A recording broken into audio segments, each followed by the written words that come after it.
हमने देखा कि एक मज़ार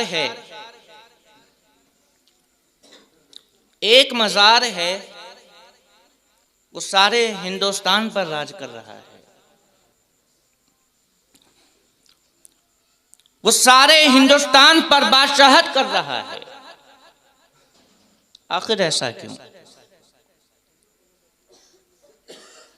हिंदुस्तान के सारे वली उसकी रियाया हैं और उस जात का नाम सुल्तानुल हिंद अताए रसूल गरीब नवाज हजरत ख्वाजा मोइनुद्दीन चिश्ती अजमेरी,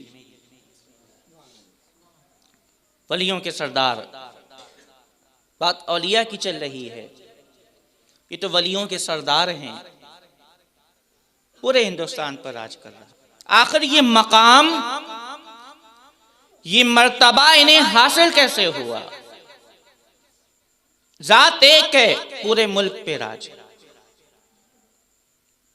अल्लाह फरमाता है, कुल इन कुंतुम तुहिब्बूनल्लाह फत्तबिऊनी युहिब्बुकुमुल्लाह, कि ऐ महबूब सल्लल्लाहु अलैहि वसल्लम, आप फरमा दीजिए कि अगर तुम अल्लाह से मोहब्बत करना चाहते हो, फत्तबिऊनी, तुम मेरी इत्तिबा करो, मेरी इताअत करो, उसके रसूल की, तो उसका नतीजा क्या होगा? युहिब्बुकुमुल्लाह, अल्लाह भी तुमसे मोहब्बत करने लगेगा।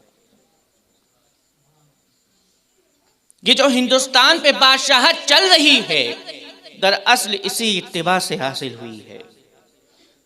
सुल्तानुल हिंद ने अपनी सारी जिंदगी अल्लाह के रसूल की इत्तिबा में गुजारी है, अल्लाह के रसूल की इताअत में गुजारी है,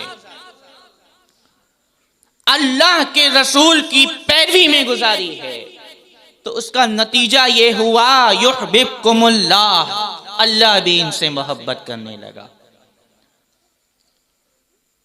और जब अल्लाह किसी बंदे से मोहब्बत करता है, तो हदीस कुदसी है, जब अल्लाह किसी बंदे से मोहब्बत फरमाता है तो जिब्रील को निदा देता है।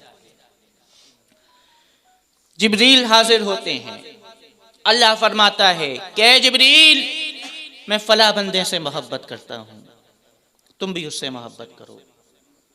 तो जिब्रील अमी भी अल्लाह के उस मुकर्रब बंदे से मोहब्बत करने लगते हैं।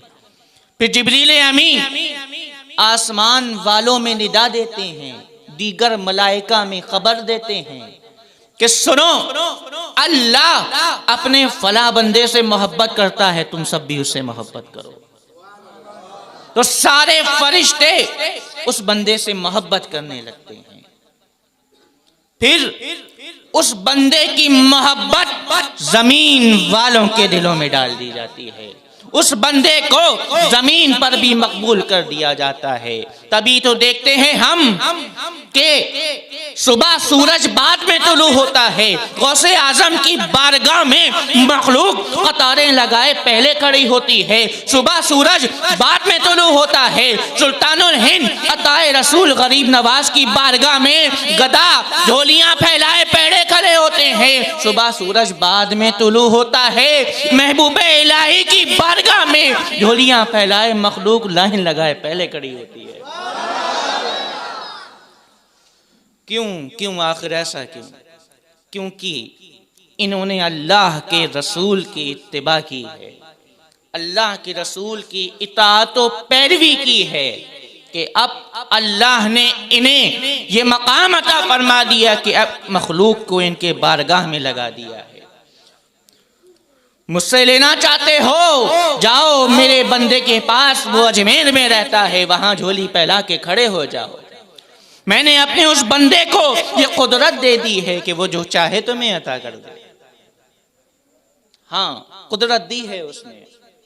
हमारा अकीदा ये है कि ये जो औलिया अल्लाह हैं, ये बजाते खुद अता नहीं फरमाते, बल्कि अल्लाह ने इन्हें ये कुदरत अता कर दी है कि ये हमें अता कर देते हैं।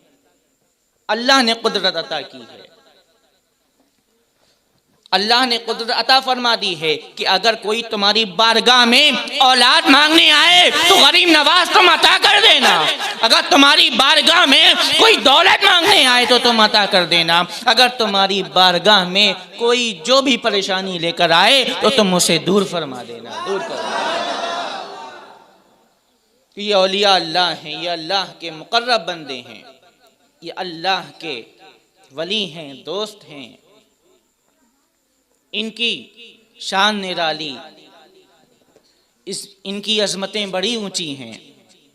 अल्लाह फरमाता है मन आदली वलियन फ़क़द आज़नतुहु बिल हर्ब, कि जिसने मेरे वली से दुश्मनी की मैं उससे ऐलान जंग करता हूं। सोचिए जरा, आपने बारहा ये हदीस सुनी होगी, लेकिन कभी सोचा ऐलान जंग कौन कर रहा है? कोई बंदा नहीं, कोई बंदा नहीं कर रहा, रब्बुल आलमीन कर रहा है। अल्लाह फरमा रहा है कि जिसने मेरे वली, मेरे दोस्त से दुश्मनी की मैं उससे ऐलान जंग करता हूं। जिसने मेरे वली की शान में गुस्ताखी की मैं उससे जंग करूंगा, मैं उससे ऐलान जंग करता हूं। पढ़िए अल्लाहुम्मा सल्ली अला मुहम्मद व अला आलि सय्यिदिना मौलाना मुहम्मदिन व बारिक वसल्लिम सलातन व सलामन अलैका या रसूलल्लाह सल्लल्लाहु तआला अलैहि वसल्लम। एक और हदीस, वो भी आपने बारहा सुनी होगी, लेकिन एक बार मुझसे सुन लीजिए कि जब बंदा नवाफिल के जरिए अल्लाह का कुर्ब हासिल करना चाहता है, अल्लाह के करीब होना चाहता है, इबादत के जरिए उसका कुर्ब हासिल करना चाहता है, तो अल्लाह फरमाता है मैं उसकी आंख हो जाता हूं जिससे वो देखता है, मैं उसके हाथ हो जाता हूं, मैं उसके कान हो जाता हूं जिससे वह सुनता है, मैं उसके पैर हो जाता हूं जिससे वो चलता है। ये सुनी है आपने हदीस? सुनी है? जहन में रखें, ठीक? हाथ हो जाता हूं, आंख हो जाता हूं, कान हो जाता हूं, पैर हो जाता हूं, जिससे वो चलता है, देखता है, सुनता है, काम करता है हाथ से। कुतुबुद्दीन बख्तियार काकी पर तोहमत लगी। एक तवाइफ ने तोहमत लगाई कि मेरे पेट में जो बच्चा है वो इनका है। कुतुबुद्दीन बख्तियार काकी रज़ियल्लाहु ताला अन्हु बड़े परेशान कि क्या किया जाए। ये मामला पहुंचता है शमसुद्दीन अल्तमश की बारगाह में। वही तो था